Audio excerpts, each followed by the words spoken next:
Today I just wanted to give you what they call primer of what the heck we do, because most people don't have any idea what an elder care manager is. But what I want to start with is this, audience participation. And just ask you to close your eyes and picture a person who would care for you if you needed weekly help. Not just one thing happened and they came for a week and left you, but ongoing weekly help. Okay, yeah. Open your eyes. So was anyone able to picture a person? Oh, yes. Okay, Doug, who is your person? Or age of your person, I should ask. My son and Petaluma. Okay. Yeah. So you have a couple. Yes. One is family and one is friend. Yes. Is the friend a peer? No, he's about 30 years younger than I am. Okay. Yeah. Is that closer to your son's age? Yes. Great. Okay. Anyone else have people they were able to picture? I don't. That's why I'm lost. Okay. Same. Same? Not able to provide personal care. Uh-huh. Right. It's Able to pretty... visit or Yeah. drive or bring food, but not to have personal care. And it's really hard to know what the heck we're going to need, but having occasional help is pretty easy to find, but relying on someone on a regular basis as we get older can feel uncomfortable. If it's a family member, they may not know what resources exist, so they're doing the best they can, or they might not even be local. I talk to a lot of people that are worried about an elderly parent, but they're in Berkeley.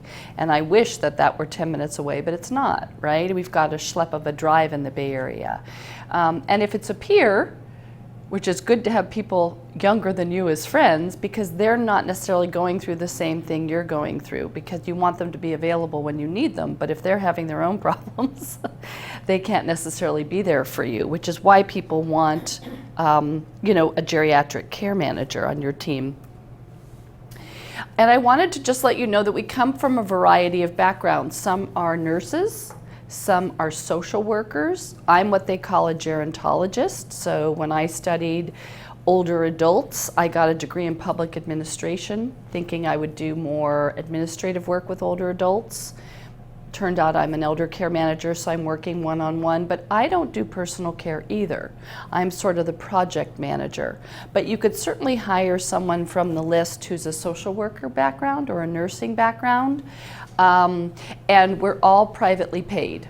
Insurance and Medicare do not acknowledge us yet, sadly. And we keep in mind that you're the client. Even though your kids may have their idea of what should be done, they're not driving the bus. And even if they pay me, I remind them, your mom and dad still have the right to make these decisions. I get what you're saying, but your mom's the client or your dad's the client. And one thing I wanted to just read that I think is interesting, I get the Journal of Aging Life Care, which is, we're now called life care managers, and this is just for professionals in the field. But they were talking about age-friendly health care and how that's an opportunity for geriatric care managers. And I just want to read you these sentences. It said, geriatric care managers frequently encounter conflict about care goals between and within family members who have their own biases. We also examine attitudes towards risk. Invariably, conflict arises when the goals of the older adult do not align with those of the family. Typically, these conflicts center on issues of self-determination, autonomy, and independence, and the related value assigned to safety considerations. I know that's a lot, but what that's basically saying is we've decided what's best for you, the children. I had a client who had not cleaned the bottom of her shower in a year. And she had been a fastidious housekeeper and it really bugged the kids. But you know what? She was in her 80s, she couldn't see it anymore, and she didn't care. And when the daughter said, we really should get a housekeeper in here, or do you want me to do it? The mom said, you know what? I don't care anymore. And as long as I'm not getting athlete's foot, let it go. And that's the kind of thing we talk about in elder care, is the autonomy that you get to have. What you want is important, what you need is important, and you're telling me, I'm a care manager, I should be asking regularly, what are you ready for? What resources do you want? And I put those in place. We talk to the kids that your parent has the right to folly. And that means they get to make dopey decisions, because guess what? You children are making dopey decisions. So unless someone is declared incompetent, I have a client who's given away $750,000 to scammers. She needed to be conserved. Someone did need to step in before her whole estate was gone and control her money. But if this other client doesn't want to wash the bottom of her shower, she gets the right to folly. They're also calling it dignity of risk now. And so we care managers spend a lot of time helping adult children or concerned friends understand that, this isn't what they want to do, and I know it's hard for you, but they're the decision maker. In these articles, they talk about the 4 M's. I like to expand it to the 9 M's. A care manager is going to come out and meet with you and can assess some of these or all of these issues. One of them is meals. Basically, how are you doing with nutrition? People with dementia will often eat a lot of sugar. And guess what? They may also be diabetic. So there may need to be a little bit of healthy diet suggestions, and what's grabbed in their fridge is easy for them to eat. We look at memory. How do they think they're doing with their memory? Are there memory issues? Are there resources we need to find regarding memory issues? We look at medication and over-the-counter supplements. I recently had a couple I was working with that's taking about 25 over-the-counter supplements a day. And It's a full-time job. it was a full-time job, and it was a full meal. Exactly, Susan. So I said, how are you vetting these supplements? How are you deciding what to put in your body and what it's for?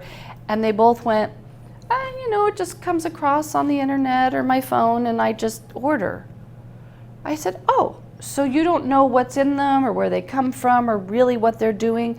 Well, it says it's good for, I said, how do you feel if we get someone whose full-time job it is to review supplements and see if you're maybe taking the right thing? And indeed, when the naturopath looked, who was a doctor, found out that they were having expensive urine because they were excreting a lot of the same ingredients found in one.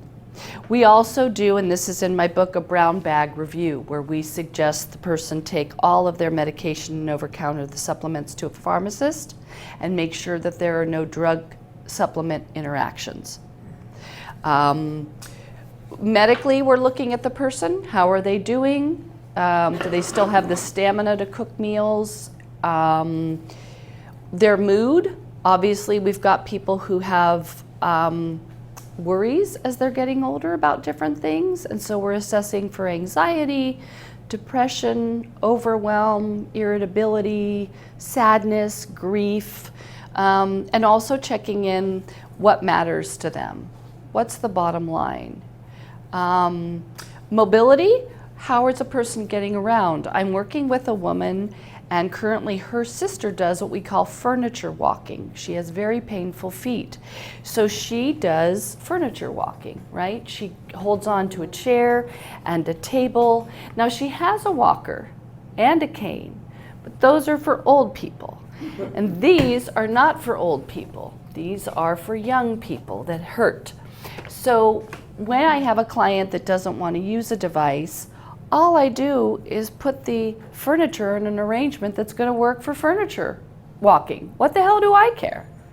If this is what you need for your sense of dignity, I will trick out the house so that we can use the right furniture. I don't want a clumsy TV table, and I need to make sure this is wide enough if you need it bilaterally. And you know what I mean? So I'm working with the clients. I'm not telling them, all this has to go and you have to use a walker, because that doesn't work. The person doesn't want to hear that yet. Maybe over time I can have them use the right device, but I allow people a lot of autonomy, I guess is what I would say. Money is a big issue. What does Medicare cover? Do I need Medi-Cal? Do I need to talk to an attorney about estate planning matters? What programs can I qualify for where I could maybe get help with food? Does a person want to stay at home and age in place, or do they want to move? If they want to move, what does it cost to move and what are the options? And I have a lot of resources for people who want to relocate, but my main goal, if the person wants to, is to help them stay in their home. And then lastly, I jokingly say legal, because it's not an M. And that is where people have put off getting any final paperwork in order or official. They don't have a power of attorney for healthcare. They don't have someone who could handle their money. They haven't done an estate plan. So maybe they just need a little motivation from a professional to finish up those documents. The typical process is usually someone calls me and we do a brief phone call. And then I meet with them at their home and again ask them, what do you need? What resources can I put in? And then I write up an actual plan. It's on paper. And I call it an action plan, but you'll hear other care managers refer to it as a care plan.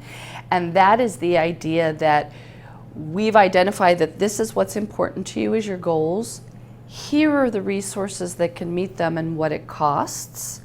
And then who's going to call that person? We identify. Are you going to pay me to do it? Is your son going to do it? Is a friend going to do it?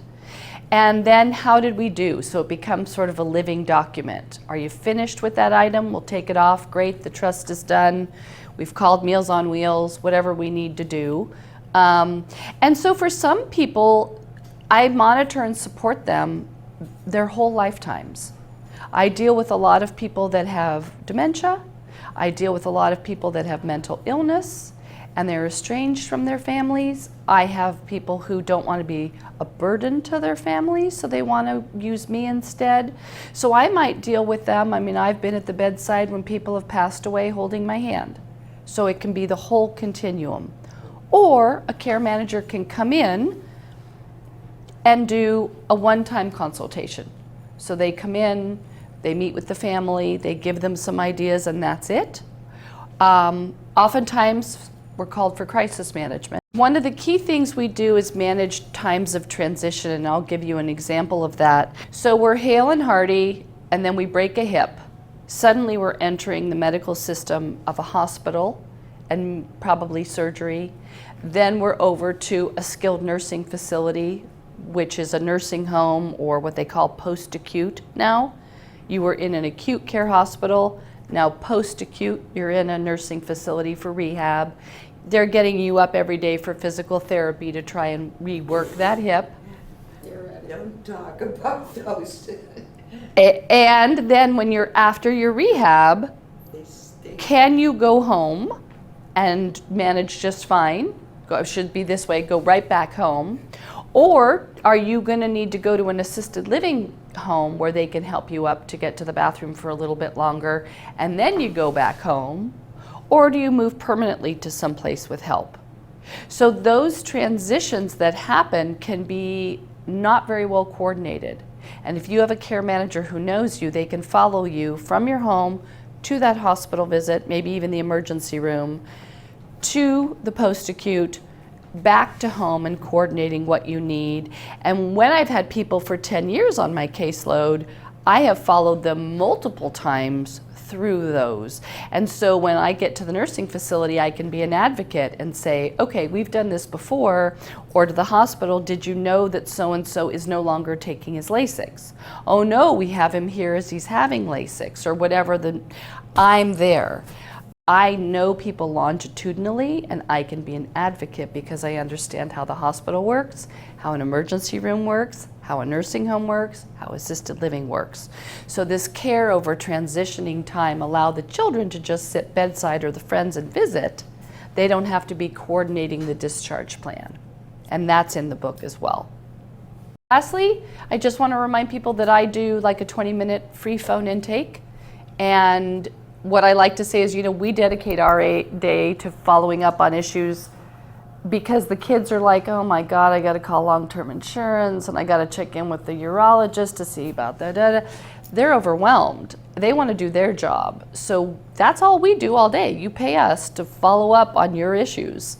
And there's lots of great information in that book. You don't have to be, it's not just for parents. And that's it. That's my presentation. I ended early, so I'm happy to take some questions.